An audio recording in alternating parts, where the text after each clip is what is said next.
Mastermind MMA Media. What's up, Mastermind? Yep, and it's... Yo, what's good? It's Mastermind MMA, and we back up in this bitch. Yeah, so I was away for work. I was way out of fucking state. I was like down in Houston, Texas, and I was doing some work down there, and for a few weeks, and before that, I was working like straight 12-hour days, so I really had no time to get into this shit, man. I barely had time to fucking eat dinner and go to sleep, so I had no time to do this. But now we're back up in this. We back doing what we do, back to your regularly scheduled program. And I have so much shit that I got to catch up on and talk about. I don't even know where to fucking start. But first off, I do know where to start. Shout out to Alan Joban and Karen Bryant, who shouted out the channel on their podcast a while ago now. But actually it was like a few weeks ago. It wasn't that long ago. But shout out to them. Wade, Karen's husband, who runs the MMA Heat channel and all that. We talk. He's a nice ass guy. He's a really nice guy, and yeah, shout out to them for showing the channel some love and shit like that. So go check out their shit. Yeah, Alan Joban and Karen Bryant, they're the MMA Heat podcast, and I think they're on every Monday, I believe. So yeah, shout out to them for showing me love and all that.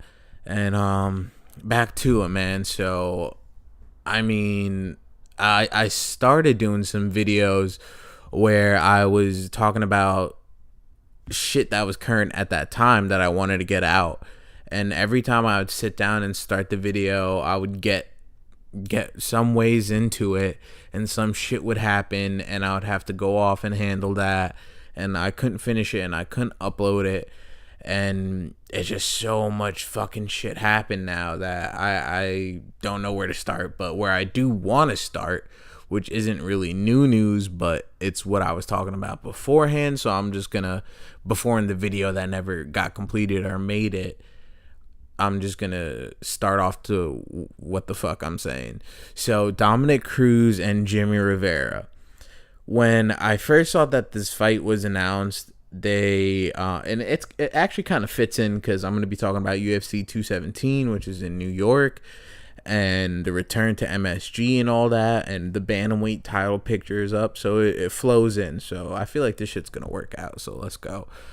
Dominick Cruz, Jimi Rivera. When I first saw this fight, I was kind of like, why is Dom taking a fight when he really should be in line for the title fight? I know there's so many people, especially in MMA, I realize there's a lot of fans that just, once someone has a really good performance and they lose to somebody, it's just like, oh, that person has their number and da-da-da-da-da. There's no fucking way Dominick Cruz is going to lose to Cody Garbrandt 10 out of 10 times. And they don't really, without making any excuses, they don't really look at that performance in that night and take in for account all the variables. A lot of times when me and Jamari have our calls and we start talking about fighting, a lot of things that come up is when we talk about kind of the infinite matrix of variables that plays a part in a fight. You know what I mean? And how it's just this crazy complex mathematical equation that so many things are factors in it. And a lot of MMA fans don't understand that. And they just feel like, oh, that's that, and that's how it was. And they don't give a fuck about pre-existing injuries or things that come into play with that fight. And I'm sure if you've been on this channel for a little while, you guys know my stance on Dom and Cody, how I'm a big fan of both guys, but I'm just like a bigger fan of Dom. And although I do feel like Cody won that night, he won in dominant ass fashion, there are certain variables that cause that. I'm not going to go all the way into it, but Dom staying in the pocket too much, winging hooks from the pocket without recreating that distance, without changing ranges, staying in one range too much, which is the polar opposite of what he's known for. So that's all I'm saying. If Dom fights a characteristically Dom Cruz fight, it'll be a much different fight. It may not be as entertaining as it was, but it wouldn't be the same kind of fight. The only reason that fight was as entertaining as it was because Dom decided to not fight how he usually fights.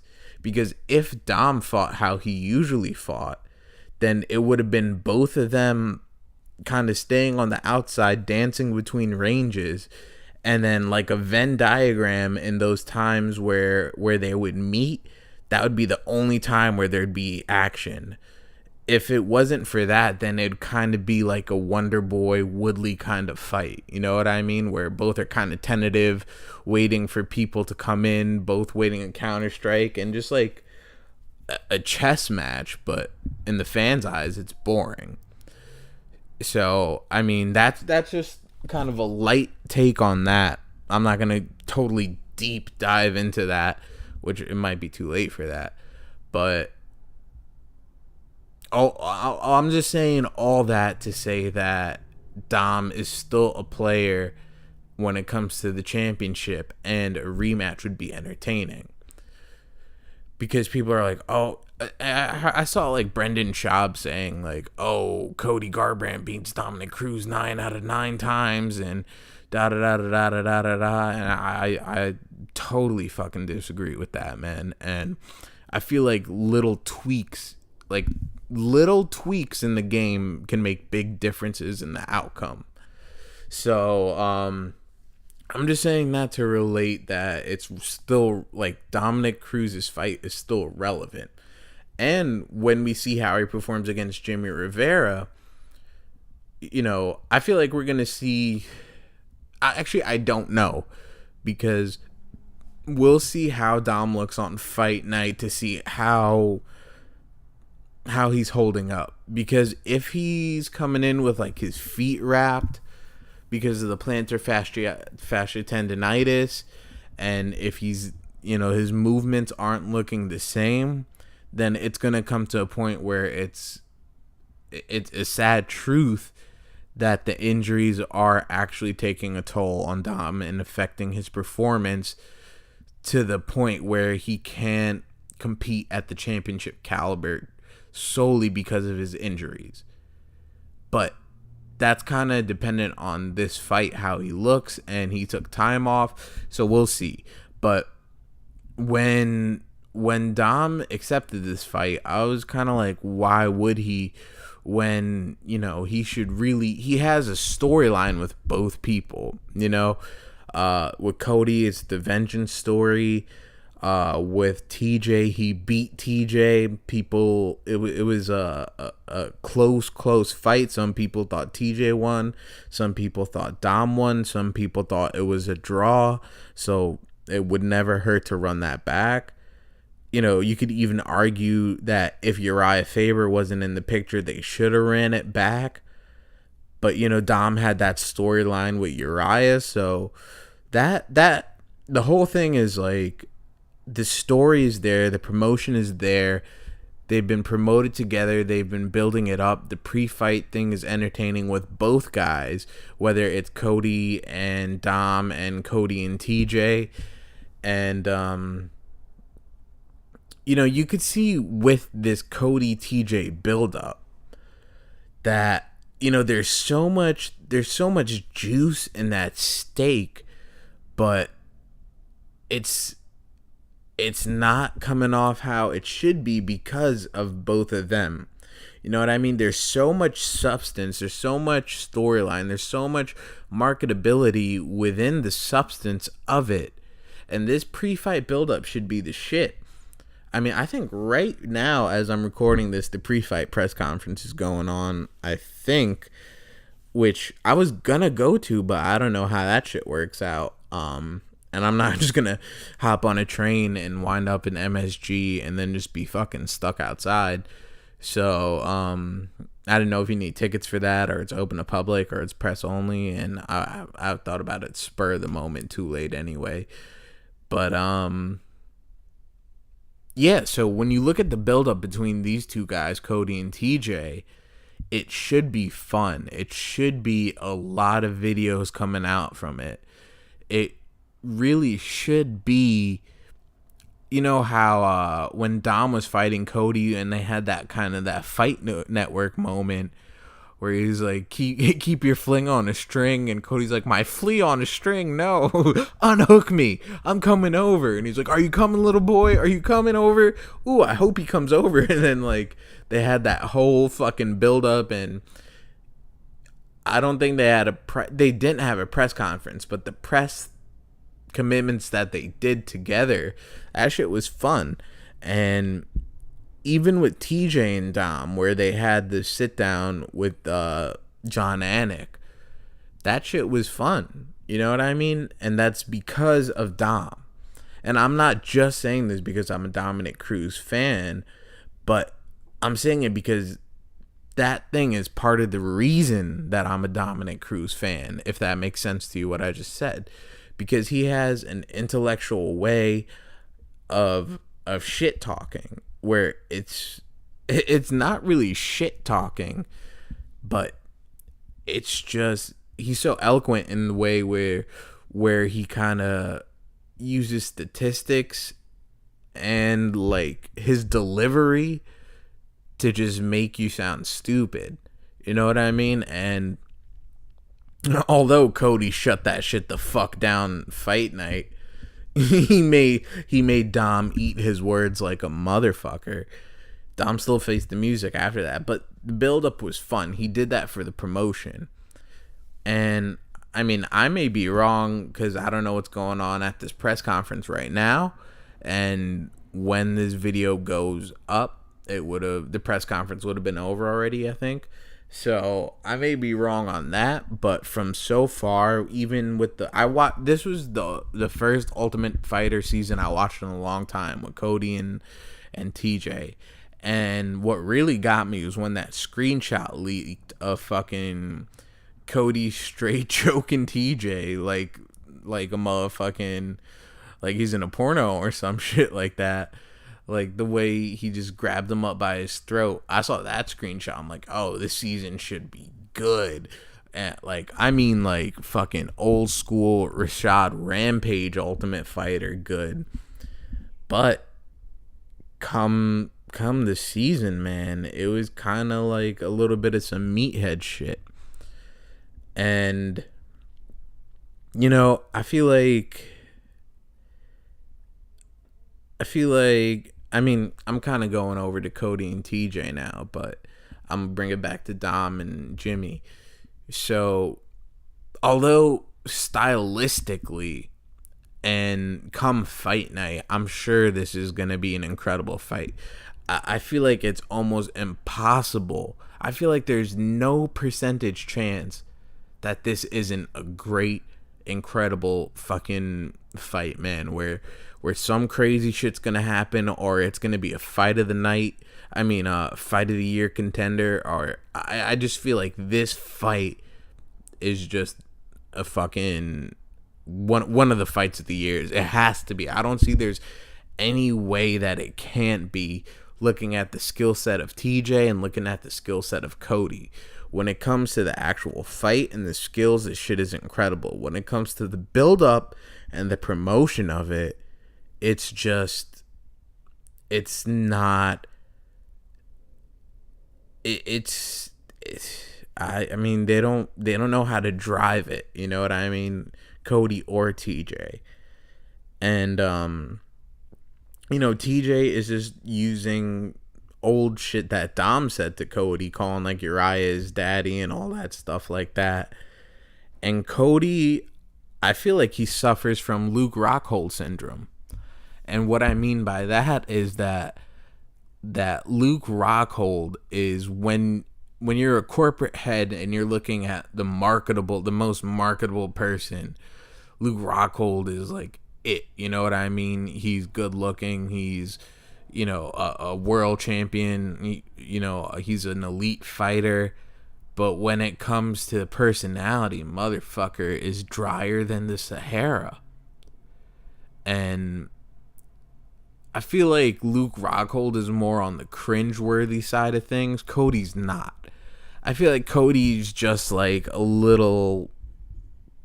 I really, really like Cody. Don't get it wrong. I'm a big fan of Cody. But I feel like Cody is just... I don't want to use the... He comes off as dumb, man. I'm just going to be honest. You see, Luke Rockhold comes off as, like, just dry and cringy. But Cody just comes off as kind of like, which way did he go, George? Which way did he go? And I don't feel that he is that person. Don't get it twisted. I'm a big fan of Cody, and I'm actually pulling for Cody to win, and I'm rooting for Cody to win, but he just comes off as just like kind of like a low IQ meathead kind of guy, and he sounds a little like, I don't know, man. I don't know. It's just his personality doesn't come off that much. And he has a really good heart, you know what I mean? He's a good person, especially with the whole Maddox Maple story and all that. And he deep down, you could tell he's a good person and has a good heart and stuff like that. But when it just comes to being able to verbalize and just speak, he doesn't have that. Maybe it'll take some time, but I don't think so, because I watched Cody for a while. Way before he was even ranked or anything like that.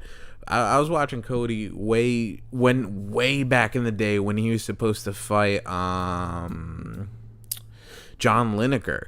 He was supposed to fight John Lineker a long ass time ago, and then Lineker pulled out, and then he fought some other dude. I want to say Augusto Mendez, but I might be wrong. He fought some other no-name jiu-jitsu guy and knocked him out. But that was a fucking while ago. That was the fight before his Almeida fight. And I was watching him on like Stud Radio and stuff like that. And Stud Radio, they come off as fucking...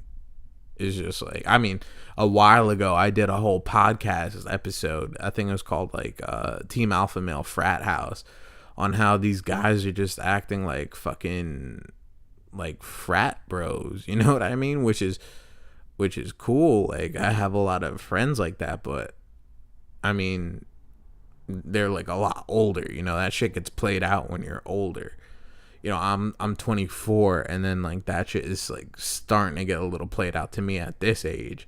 So I mean, they're like motherfuckers are pushing 30, so they should be way over it.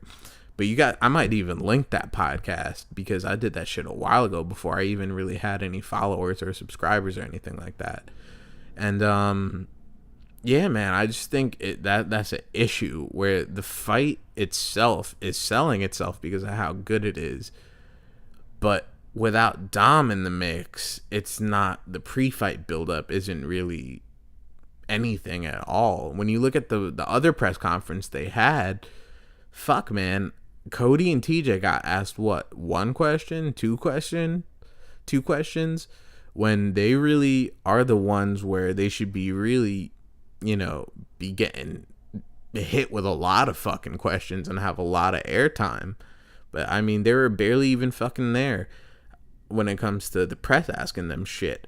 And back to the Dominator. So when Dom accepted this fight, I was like, fuck, why would he do that? A, because it's a dangerous as shit fight. This fight is a dangerous fight.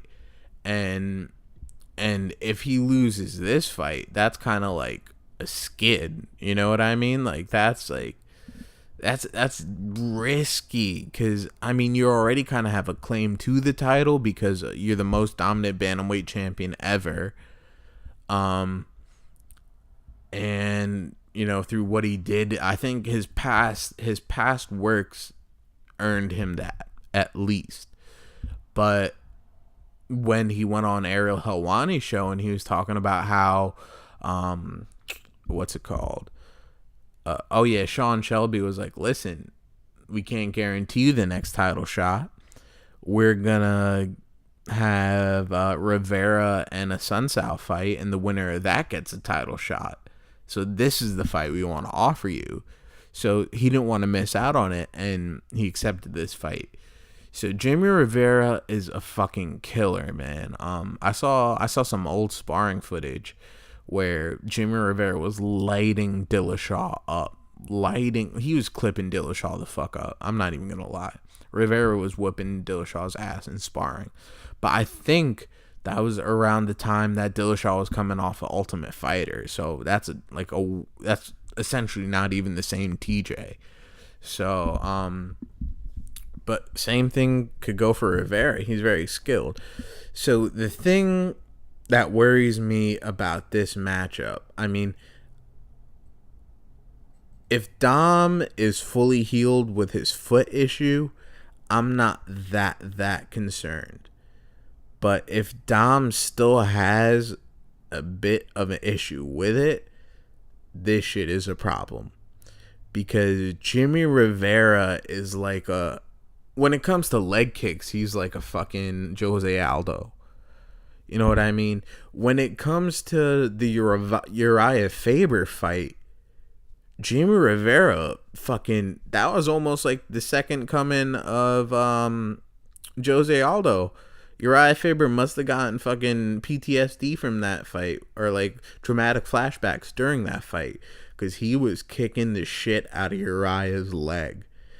Now, when it comes to Dom, when you look at the Dom TJ fight, towards the end of the fight, like 4th and 5th round, that's when Dillashaw stopped headhunting and started kicking the shit out of his legs, and that was really getting him. And that shit, I mean, like, all's fair in love and war. I mean, dude just came off of multiple reconstructive surgeries, and you're chopping at his leg. It's fucked up, but it's a fist fight. So I mean, that it's all good in that. And when it came to like the 5th round, you could tell Dom's legs were like, fuck. But this is a 3-rounder.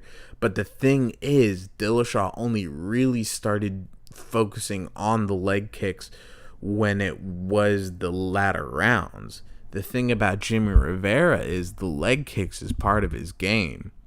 Look at any Jimi Rivera fight, man. He makes sure he throws in those leg kicks. And he gets them in hard, man. Those are a big part of his games, man. His game, man. It's almost like you could throw it in with like a 1-2. You know what I mean? 1-2 leg kick. He has that. You could change his 1-2 to a 1-2 leg kick, because that's how ingrained into his system it is. So that could be a problem. But another thing that makes me okay with it is that Dom said he's not taking Jimi Rivera lightly. If Dom was taking him lightly, it'd be an issue, because that could be an upset. But if Dom really isn't taking him lightly and really seeing him as a big threat, then, you know, I mean, I have Dom winning this fight, but there is a chance of an upset because Rivera is that high level. But if we're seeing Cruz, like a healed Cruz, I'm not worried. I'm not really worried at all, because Cruz is too advanced for Rivera. But if it comes to, you know, a kind of tainted Cruz, for a lack of a better word, if it comes to a tainted Cruz where he has to kind of minimize his game to where he can't be so complex with the ranges and all his tools, that's a fucking issue. Now, on to the next. Oh, and another thing is, it's a very risky fight, because if he loses, this propels Jimmy into contention, the next title shot, hands down. If Cruz loses, it puts Jimmy into the next title shot, and it puts him way farther. It kind of puts him in it really puts him in a situation like my boy Weidman was in not too long ago, where he lost the belt to Rockhold. The injury kept him away from getting that immediate rematch that he had, which led Bisping to get the belt. But because of that injury, he had to pull out, and then he came back against Yoel Romero. And then, we know what happened against Yoel. And then that shit had everyone looking at Weidman differently. You know what I mean? From when you look at 194, where, right, like before 194, where Weidman was that dude, you know what I mean? Where he fucking was still the linear king of the middleweight division because he dethroned Anderson. Cut to now where people are trying to argue that he's irrelevant and his career is over and shit like that. But I mean, I totally disagree with that, but I'm just talking about fan perspective, because then that'll put Dom in that kind of picture, like, oh, Dom's on the... They're already talking about Dom that way after Cody beat him. So, I mean, that's just the way, some fans are. I'm not saying all MMA fans, because a lot of the people on this channel are a lot more smarter and educated than that. But, there's some people out there like that. Cody TJ, since I've talked about it so much, I'm just going to get a smooth transition in on it, man. Cody TJ, I'm so fucking looking forward to that fight, man. I mean, honestly, that's my main event, honestly, hands down. I feel like this shit's a toss-up. I feel like if Cody beats TJ, and if Cody beats TJ on, like, in a totally crazy dominant fashion where he's, like, fucking knocking TJ out, my perspective on Cody would change a lot. Like, a lot. Because let me tell you guys what I think about Cody right now. I feel like Cody is extremely high level. I feel like Cody is truly a champion and championship caliber. And, his fight with Dom showed a lot that he's a lot more versatile. His movement is on some other shit. His wrestling is on some whole other shit. He's a whole elite next level fighter. But because I feel like Dom wasn't the same Dom that fought TJ. You know what I mean? So because of that, I don't know.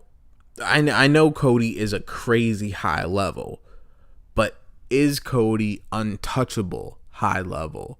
You see, Dom for a while, pretty much until this fucking Cody fight, Dom was at that untouchable high level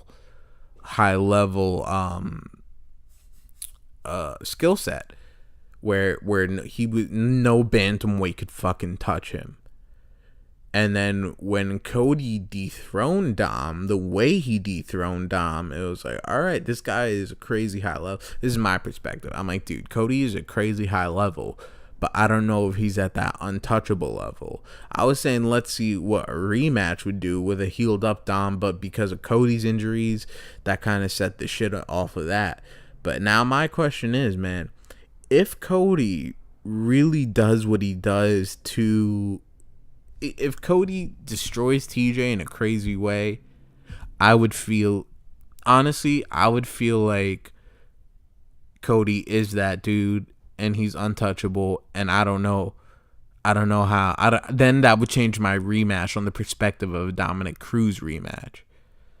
Did I say rematch? I might have said that fucked up. I don't remember, but that would change the way I would look at a Dominick Cruz rematch, because I'm on that tip of what I said before. But if Cody comes out and outclasses TJ, and if Cody does what he did to Dom to TJ, and Cody's the 135 GOAT, straight up.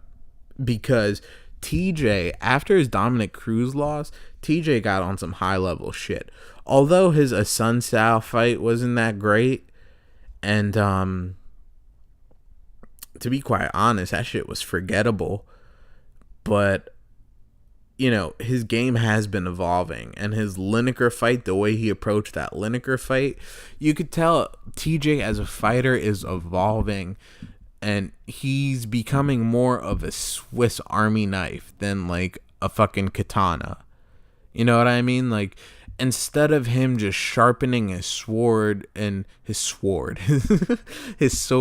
and fucking and really just getting his movements like on a whole nother level, and, you know, focusing on his striking and movements and footwork, you see him, of course, working on that, but not solely being dedicated to it, but working on that and really just rounding out his game and becoming a true mixed martial artist, and really get like incorporating, you know, instead of being like, all right, fuck, you know, Lineker's heavy-handed, I'm gonna prove I'm more heavy-handed than him.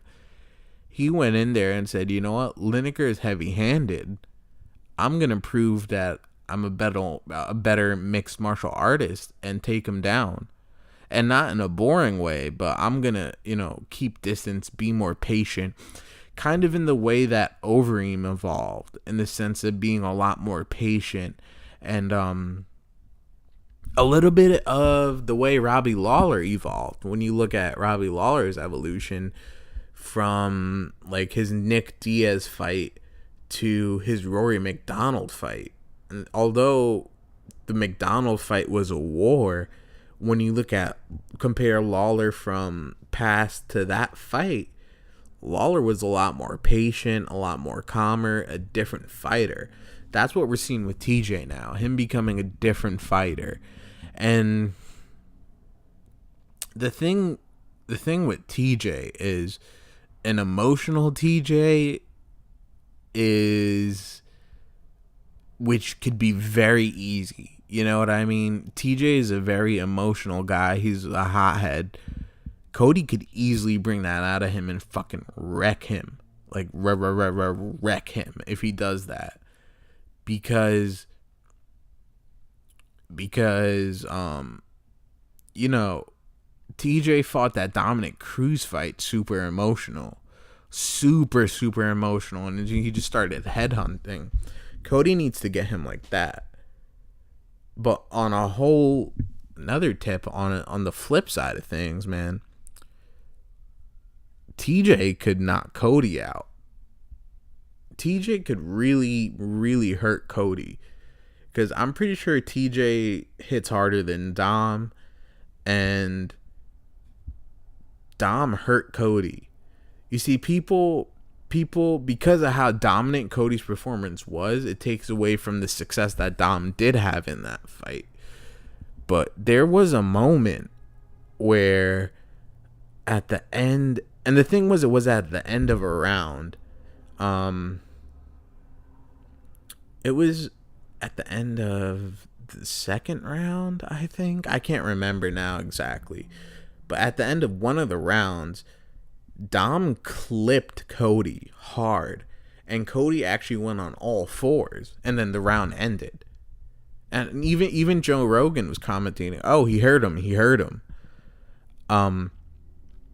And you know, now that I'm saying that, and now that I think about it, there was a moment. It's kind of crazy that it's the same, because there's a moment in the TJ Dom fight, if you go back and watch, where Dom pretty much landed that same punch and hurt TJ, and TJ actually hit all fours the same way. You know what I mean? So that's actually crazy now that I think about that, because they were both at the end of the round in both fights. Wow, that shit's wild, man. And it's kind of crazy because he never had any chance to capitalize on it. And it was really like moments before the bell. So I feel like because of that kind of just gets washed away and no one remembers that. But I remember that, and I remember looking at that. So, I mean, Dom's not as pillow-fisted as people say, but TJ does. I think I would say TJ hits harder. But Cody, man, Cody hasn't really been put in a position where his chin could get tested. And in that Dominick Cruz fight, his chin got tested a little bit once. So he actually went down on all fours. Not like went down, but almost like a tent stance. You know what I mean? Cody did that same thing. TJ did that same thing. And I think if TJ lands flush like that, it's an issue. And keep in mind, man, Cody had brain trauma issues, like where he had to stop fighting for a while. And he had to, I think it was when he was boxing, he had to stop. And he got straight fucking slapped by Gerald Hodge in the AMs. You know what I mean? So, that you could see that shit online. He straight knocked Cody out cold. So Cody has been knocked out before. He has had brain trauma issues at a young age. So we don't know, is his chin fucking iron like that? You know what I mean? We haven't seen anyone to really test him, really test his chin. You know what I mean? Almeida was the one that was supposed to do it. You see, that's the thing. Every time Cody is supposed to get tested, he fucking knocks them out before he could really get put to the test. You know what I mean? And in the Cruz fight, he got tested and passed the test, but he never got tested where he was in trouble in his recovery. Like how Cruz got tested. Cruz's chin got fucking tested like a motherfucker that fight, where he was getting dropped like crazy, man. He was getting dropped and popped back up and then dropped again and popped back up and pressuring forward and stuff like that. So that showed his toughness. But Cody never had that moment, and he may which is a good thing. It's really good that he never got tested in that way. And in a sense, it shows how much he's evolved and how the height that he raised his level to not even be put in that position where you get tested. You know what I mean? Kind of like when John Jones got cracked by Machida, and then people are like, "Oh shit, John Jones has a chin on him." You know what I mean? So, dude, this shit, I'm rooting for Cody. I hope he wins. But this shit really could go either way. And this shit, it says a lot about these fighters. You know, whoever wins, who comes out on top, it makes the bantamweight division real exciting. Because when you look at, if TJ wins, and TJ say if TJ knocks Cody clean the fuck out, that sets up the Dominick Cruz rematch or the Cody rematch. You know what I mean? Because he'll be like, all right, Dominick Cruz, I just fucking knocked out the guy that wrecked you. I never lost to you. Let's do it again so I can knock you the fuck out. Or it sets up another Cody rematch, because Cody could be like, all right, you got me that time. I got you in the gym that time. And how you gonna fight the guy that beat you that I wrecked? You know what I mean? So it sets up this love triangle. Not pause. Big pause on that. I didn't mean to say love triangle. But it sets up this triangle where you have Cody, TJ, and Dom. Where Dom beat TJ, Cody beat Dom, and let's see what happens with this leg of Cody TJ. Because if Cody wins, he could be like, all right, Dom, I already beat you. I already offered you the rematch. You don't want to take it. I'm off to Demetrius Johnson. Or he could be like, Dom, I beat you. I offered you the rematch. Here it is. Let's go.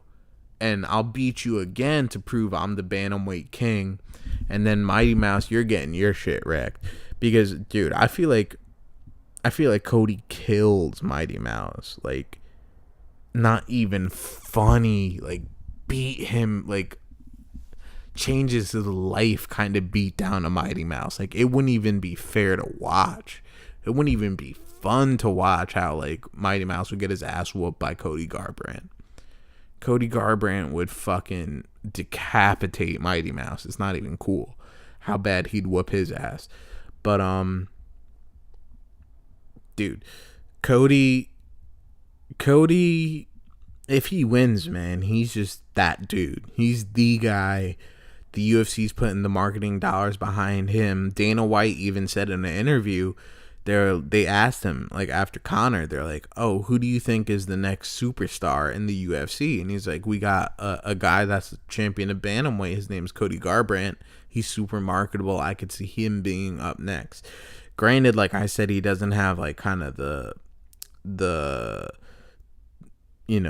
gusto of a McGregor, but when it comes to the fighting and the looks, he's got it. And he's got enough of a personality that with marketing dollars, he could be driven. You know what I'm saying? So,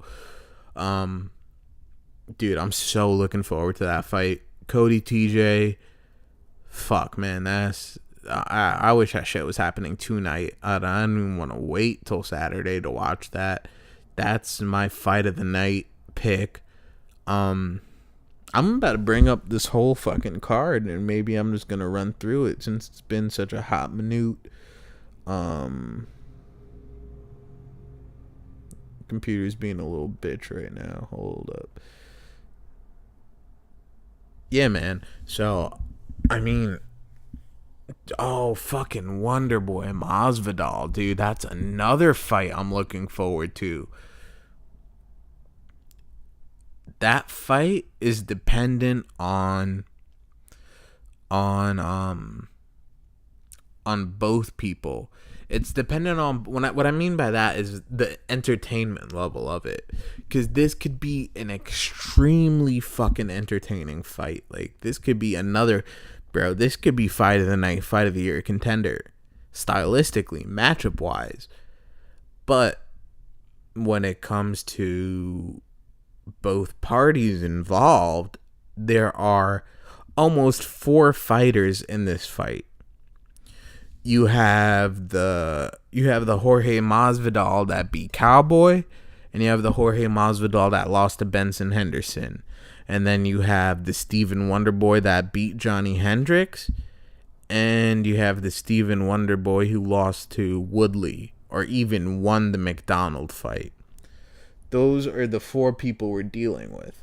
Now, if we get Cowboy Masvidal and a variation of Cowboy Masvidal and, like, the Woodley lost Wonderboy, or Rory fight Wonderboy, that'll still be an entertaining fight, but it'll just make Masvidal shine. You get what I'm saying? So you'll get a cool fight, but it'll just be Masvidal's kind of, where's my title belt moment. If you get the Masvidal that lost to Henderson and the Wonderboy that beat Hendricks, you're going to have a fun night, because you're going to have kind of Stevens night and Wonderboy's moment and all that. But if you get the bad side of both guys, you're in for a real fucking stinker. And that's the thing, man. That's the thing about this fight, man. It could be so fucking incredible, or it could kind of be like, damn, that's not what I expected at all. What the fuck was that? And both guys' stock just fucking plummets. You see, that's the thing. When I'm talking about TJ Cody, I don't see any way that fight could be shit. Actually, I kind of do. I'm kind of changing my mind on that. If Cody plays the game, my bad, my mic cut out for some reason. I had some technical fucking difficulties, but I'm back on it. If Cody plays that game that he played where that he was playing with Dom, where Cody was the one standing on the outside, Cody was the one controlling the distance, he was controlling the range, he was drawing Dom in, And he was dictating when to go to the middle of the octagon, when and he was the one staying on the outside, being more of a counterpuncher. If he plays that game, and if TJ plays the game that he played against Lineker, that could be what I was talking about. If Dom was to stay on the outside, that fight would have been boring between Cody and Dom. But if TJ, if TJ fights like that, if he's more patient and Cody's the one on the outside, I feel like that's where we're not going to get the entertaining fist flying fight we're expecting. And the person who decides to be like, fuck it, I'm going to be the aggressor, they're the ones that are taking the bigger risk of losing, and not only losing, but making the other person look better. So I feel like it may come down to that, man. It may come down to who's going to be the first person between both of them to, I know I'm hopping back because I just thought about it, but it's going to be who's going to be the first person between the both of them to decide to be like, fuck it, I'm going to be the aggressor, I'm going to end it. Where if Cody decides to come in, that's going to give TJ the opportunity to counter and control the range and look better. If TJ is the one that decides to say, fuck it, I'm going in being the aggressor, then Cody's going to have most likely another night that he had like he did against Dominick Cruz. But I think the fight being fucking awesome is contingent on both of them saying, fuck it, we're throwing down. Cody looking for the knockout, TJ looking for the knockout. I think that's how we're going to get the fight that we want to see. Otherwise, we still could get a good, very, very good technical battle. But if either of them decide to be smart, which is really what it is, if either of them decide to be smart and turn it into a real tactical chess match battle, we could see an extremely high level fight and a fairly entertaining high level fight, but we won't see a barn burner. Now, you see, I still don't see any possibility of that shit being a stinker at all, man. I don't see, even if they both stand on the outside and they're not willing to really give up control of ranges, it won't be as action packed as we'd expect, but it'll still be technical, high level, and fun and entertaining, because there will still be some action, just not as much as there probably could be if they both say, let's fucking throw down and have a high level striking battle. You see, because when it comes to the striking battle, it could be like a Carlos Condit Robbie Lawler-esque fight, or it could just be more shades of TJ Dominick, minus that, not as action packed as TJ Dominick, if they're both staying on the outside, worrying more about range than entertainment. But Masvidal Wonderboy, it has so much fucking potential to be a great fight, man, which I hope it is, and I'm looking forward to it. But because of both guys, there is a possibility that it might be a little bit of a stinker if both of them are like what the combinations I broke down, man. Like if both of them come not ready to throw down, like the Henderson Masvidal and the Woodley Wonderboy, that shit's gonna suck. But if we get Cowboy Masvidal and Hendricks Wonderboy, this shit is gonna be fight of the night contender as well, man, because both high level strikers. Where's Wonderboy's head at? That's what I'm wondering, man. After coming off of both losses, man. There's really no fucking way he's gonna get a title shot as long as Woodley's champ. Even if he has this incredible knockout of the year over Masvidal, there's no fucking way that's gonna set up a trilogy with Woodley. He's kind of Misha-tated himself until there's, or even a Benavidez himself, until there's a new champion. There's no way you're getting that title shot. And if there is a new champion, then he's right back in that mix. But as long as Woodley's got that scrap, man, there's no fucking shot. And for some reason, man, the UFC is really pushing Dos Anjos in the welterweight division. He's top 5 in welterweight last I checked. How? I have no fucking idea. No fucking idea how Dos Anjos is a top 5 welterweight when he hasn't fought any top 5 welterweights. Really, the only other time I've seen someone be in the top 5, like, I mean, not only, but really off the top of my dome piece right now, where I can remember someone being in the top 5 without ever fighting a top 5 guy, was Cody Garbrandt.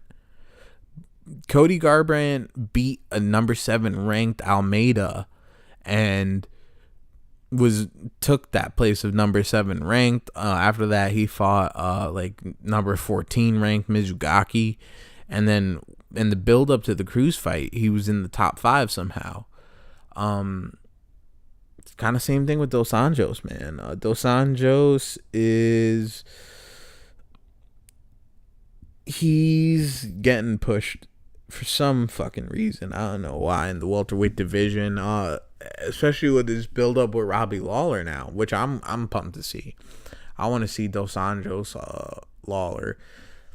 To be honest, man, I missed Dos Anjos' fights at welterweight. I haven't caught any. I've watched those cards, but I just didn't. I think I started watching too late. For some reason, whenever Dos Anjos fought, I never got to catch his performances at welterweight, so I haven't really seen how he looks. But we'll see, man. I think the Lawler fight is gonna say a lot. And what kind of got me thinking of that is because if Lawler beats Dos Anjos and then gets the rematch with Woodley, and Lawler beats Woodley, that not only sets up a trilogy fight with Woodley, but that gives Thompson an opportunity to get back a title shot. So there's a lot of variables that are out of Thompson's hands for him to get a title shot, regardless of his performance. He could look like a world champion right now, but there's no fucking way we're going to see that trilogy fight between him and Woodley. All right, man. So, yeah, like I was talking about Thompson Masvidal, and then we got, all right, so I'm gonna fucking run through my picks because I'm a little all over the place because there's a lot to talk about. Thompson Masvidal, man, I'm gonna go with, fuck, man, I don't even know who to pick. I'm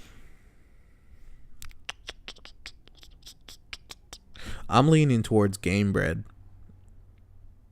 You know, because after Woodley rocked Thompson, I feel like in both fights, I feel like that really has Wonder Boy questioning his chin.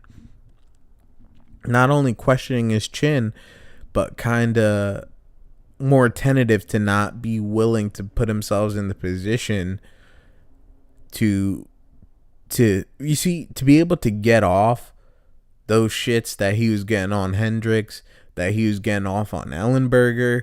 He has to put himself in the position that he may get rocked like he did against Woodley. But because of those Woodley bouts, I don't feel like he's going to put himself in that position. So I feel like Wonder Boy is going to be more of a counter striker. I mean, he always is a counter striker, but like only kind of counter striking. You know what I'm saying? So I feel like that might be troublesome. I feel like Gamebred is gonna come. He's gonna come through, be aggressive. He has high pressure, which is gonna be working in the favor of Wonder Boy, because Masvidal coming with pressure is working towards Wonder Boy's counter striking game. But the thing is, Masvidal is very high level and well rounded and has an extremely, extremely high fight IQ. So the fact that he knows that, I think he's going to be taking calculated risks tailored to Wonder Boy's style. That he's going to know when he is pressuring, he's going to be mindful of the counter and how to kind of counter the counter. Hendricks Borrachinha. I feel like Costa is going to win this fight, man. Hendricks is done, man. I'm sorry. I don't want to hear about Johnny Hendricks. I don't really give a fuck about Johnny Hendricks. I know I was just in Texas, but I'm sorry. Dude, not much to say. Paulo Costa Borrachinha is gonna win. He's undefeated, 10-0. Hendricks is USADA got him, dog. Like, he's one of the victims of USADA, man. I'm no other explanation that makes sense to me.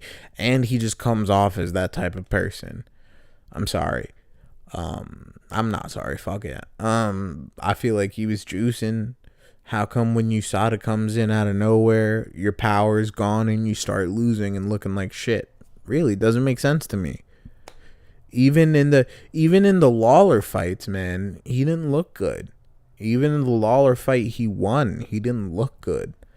Like, he was just fucking holding Lawler against the fence. Like, Lawler was getting frustrated. I was getting frustrated. Like, coming off of that GSP fight, and then you're gonna fight like this? Like, fuck that, man. Johnny Hendricks, he's done after this. I'm sorry. I'm not sorry. I don't know why I keep saying I'm fucking sorry. Fuck that shit. Hendricks is retiring after this shit if he loses, which he most likely will. And I have nothing against Johnny Hendricks, but at this point, man, like, you've been missing weight at welterweight. You fucking miss weight at middleweight. Like, you're losing your fights, man. It's time to call it, bro. I'm sorry. You should have thought of something else. Joanna Jędrzejczyk and Rose Namajunas.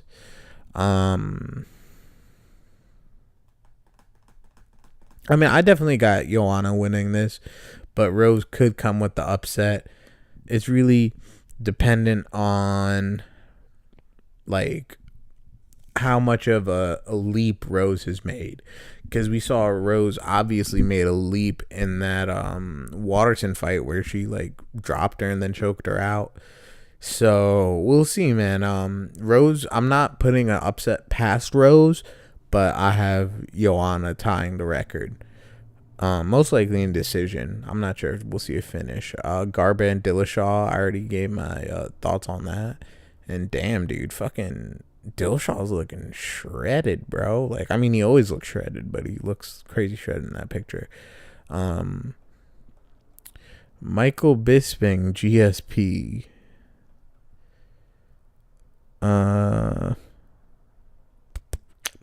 Well, I got GSP winning this shit, man. I got GSP winning, and I got Michael Bisping retiring.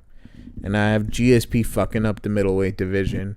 And when I say fucking up the middleweight division, I don't mean running through people. I mean another person coming in, getting a belt, and just, like, making the division, like, fucked up. Like, Robert Whittaker is going to be the only glue holding any legitimacy within that division, and he's going to be defending his fucking interim belt. I bet you anything, man. If GSP doesn't vacate it, dude, Whittaker's going to end up defending his interim title. That's just how it's going to go down. I bet you anything. Bisping now, or what I call him, Bitchbing. Oh yeah, dude. Bisping and Jorge Masvidal had a fucking confrontation. I'm not even gonna get into that shit, man. Bisping pisses me the fuck off. Fuck him. Um, he could win. He really could win. And the good thing about this shit is it's not in fucking UK or Manchester, where motherfucker could get knocked out and they'll give him a fucking decision win. And I feel like Bisping could push the pace. He could outwork GSP. If he doesn't get taken down, he really could just outwork GSP and win the fight for all 5 rounds. But GSP, I see GSP, in all honesty, just doing GSP, man. Jab, takedown. And although you know it's coming, he's so good at it, you can't stop it. So what are you going to do? Nothing. I see this. I really don't see a way where this is an entertaining fight. I don't see a way where this could be a fun fight. The only real way, if I'm being honest, is if Bisping doesn't get taken down and he outworks GSP and makes it a standing fight. But I don't see any way that GSP is going to willingly stand and keep it standing. I don't see that, man. Because he's a lot bigger. At TriStar Gym, they're all about controlling fights, point fighting, and I see him staying true to form of this new GSP. I don't see of GSP 2.0 after the loss to Matt Serra. I don't see him coming with a 3.0 where it's like a ode to the 1.0 where he's standing and like throwing and like being mad entertaining. I see GSP controlling the fight, winning on points, winning a decision. That's what I see. That's my pick. But if Bisping wins, man, I'm going to be like... It's just unless he's willing to fight Whitaker and unify the belt, I think he should just fucking call it, man. Because he's already not looking at that, man. He's already looking for another fucking money fight. Which, if he wins this and doesn't retire, I bet you any fucking thing he's going to want to fight Tyron Woodley or he's going to want to go up and fight Daniel Cormier. Cormier might be a little too much of a threat to him. I feel like he's going to want to fight Tyron Woodley if he wins this fight. Because Robert Whitaker is booked for UFC 221 in Perth. And excuse me, and Michael Bisping already said he's not fighting on that card. So what the fuck does that mean? That means that Robert Whitaker is fighting someone that's not the champion. There's no unification bout. That's what that means. Not only did Bisping say that, Bisping, of course, he says what I'm about to say that he said. He said that he wants his next defense to be in Manchester. No shit. No fucking shit you want it to be in Manchester. Like, so there's no unification bout gonna happen, man. There's gonna be a vacated belt and a promotion from interim to legitimate. That's exactly what's gonna happen. And Bisping's gonna try to squeeze out another fight if he wins with someone other than Robert Whitaker. And someone that's just gonna bring him money. I guarantee it. Like I'm fucking like I'm the Men's Warehouse guy. I guarantee it. If he wins, man, because that's what I'm not even saying this place from any place of hate or anything like that, even though I dislike that bitch, but I'm saying it from the facts that are coming in and all the clues that are coming in. He obviously doesn't want to fucking defend his shit, man. So, like, he doesn't want to unify his shit. Or he doesn't want to fight top contenders. He's just looking for draws and money fights at this point. Oh, dude, and fucking Darren Till, man. Darren Till with his win over Cowboy. Cowboy's in a straight slump right now. Darren Till, they're looking at him to be the next guy. Till and Mike Perry, that should be a good fun fight. But my only thing is, I don't get how Mike Perry's getting all this hype. I have nothing against the guy, but I don't see how my dude Joban fucking beats the brakes off of Mike Perry and doesn't get any hype off of that. You know what I'm saying? Like, I mean, I guess he did lose to Gunner after that, and then he lost the Nico Price fight, but I mean, come on, man. Like, I feel like, I mean, I'm not hating. You see, let Perry get what he's getting. I'm not mad at that, but I'm just saying, show my man Joban some love. You know what I'm saying? Like, give Joban some bigger looks. You know what I'm saying? So that's my only thing about that. It's really nothing against Perry. It's just that how can Joban get nothing off of that Perry win, especially when Perry, it's like it didn't even happen. It's like he didn't even lose. He just like still gets that momentum and push. Like he loses to Joban and he gets a